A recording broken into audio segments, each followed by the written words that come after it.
Hi friends, ഞാൻ ഇന്ന് വന്നിരിക്കുന്നത് ഒരു റവ കേസരിയുടെ റെസിപ്പിയുമായിട്ടാണ്. അതിനായിട്ട് ഒരു പാനിലേക്ക് 3 ടേബിൾ സ്പൂൺ നെയ്യ് ഒഴിച്ചു കൊടുക്കുക. നെയ്യിലേക്ക് ഒരു 10 നട്ട്സ് ഇട്ട് നന്നായിട്ടൊന്ന് ഫ്രൈ ചെയ്തെടുക്കുക. നട്ട്സൊക്കെ ഫ്രൈ ആയിട്ടുണ്ട്. ഇനി നമുക്കിതൊരു പാത്രത്തിലേക്ക് മാറ്റാം.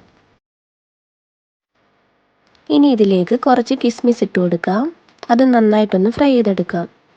കിസ്മിസ് ഇവിടെ ഫ്രൈ ആയിട്ടുണ്ട്. ഇനി നമുക്കിതൊരു പാത്രത്തിലേക്ക് മാറ്റാം. ഇനി ഇതിലേക്ക് 1 കപ്പ് റവ ഇട്ട് കൊടുക്കാം. റവ ഇട്ടതിന് ശേഷം നന്നായിട്ടൊന്ന് ഇളക്കി കൊടുക്കാം. റവയുടെ കളറൊക്കെ ഒന്ന് മാറി ഒരു ഗോൾഡൻ കളർ ആവുന്നിടം വരെ നന്നായിട്ടൊന്ന് റോസ്റ്റ് ചെയ്തെടുക്കുക. റവ ഇവിടെ റോസ്റ്റ് ആയിട്ടുണ്ട്. ഇനി നമുക്കിതൊരു പാത്രത്തിലേക്ക് മാറ്റാം. ഇനി ഒരു കടായി വെച്ച് കൊടുത്ത് അതിലേക്ക് 2.25 കപ്പ് വെള്ളം ഒഴിച്ചു കൊടുക്കാം.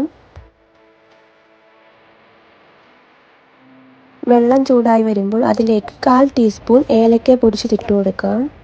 എന്നിട്ട് നന്നായിട്ടൊന്ന് മിക്സ് ചെയ്ത് കൊടുക്കാം. ഇനി ഇതിലേക്ക് ഒരു 1/4 ടീസ്പൂൺ ഓറഞ്ച് കളർ ആഡ് ചെയ്യാം. കളർ ആഡ് ചെയ്തതിന് ശേഷം നന്നായിട്ടൊന്ന് മിക്സ് ചെയ്ത് കൊടുക്കാം. ഇനി ഇതിലേക്ക് നമ്മൾ നേരത്തെ റോസ്റ്റ് ചെയ്ത് വെച്ച റവ കുറച്ചായിട്ട് ഇട്ട് കൊടുക്കാം. ഒരുമിച്ചിടരുത്, ഒരുമിച്ചിട്ട് കഴിഞ്ഞാൽ കട്ട പിടിക്കും. റവ ഇട്ട് കൊടുക്കുമ്പോൾ ഒരു കൈ കൊണ്ട് നന്നായിട്ട് മിക്സ് ചെയ്ത് കൊടുക്കാം. എന്നിട്ട് നന്നായിട്ട് മിക്സ് ചെയ്ത് കൊടുക്കാം. റവയുടെ വെള്ളമൊക്കെ ഒന്ന് വലിയണം.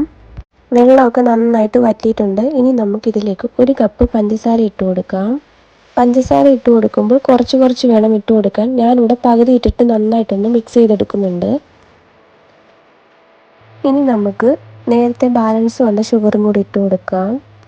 എന്നിട്ട് നന്നായിട്ട് മിക്സ് ചെയ്ത് കൊടുക്കാം. ഷുഗറൊക്കെ ഇവിടെ നന്നായിട്ട് മെൽറ്റ് ആയിട്ടുണ്ട്. ഈ ഒരു കൺസിസ്റ്റൻസി ആകുമ്പോൾ നമുക്കതിലേക്ക് 1 ടേബിൾ സ്പൂൺ നെയ്യ് ആഡ് ചെയ്യാം. എന്നിട്ട് നന്നായിട്ടൊന്ന് മിക്സ് ചെയ്ത് കൊടുക്കാം. ഇനി ഇതിലേക്ക് നേരത്തെ ഫ്രൈ ചെയ്ത് വെച്ച കിസ്മിസ് ഇട്ട് കൊടുക്കാം. നട്ട്സും കൂടി ഇട്ട് കൊടുക്കാം. എന്നിട്ട് നന്നായിട്ടൊന്ന് മിക്സ് ചെയ്ത് കൊടുക്കാം. നമ്മുടെ റവ കേസരി ഇവിടെ റെഡി ആയിട്ടുണ്ട്. ഇനി നമുക്കിതൊരു ബൗളിലേക്ക് മാറ്റാം.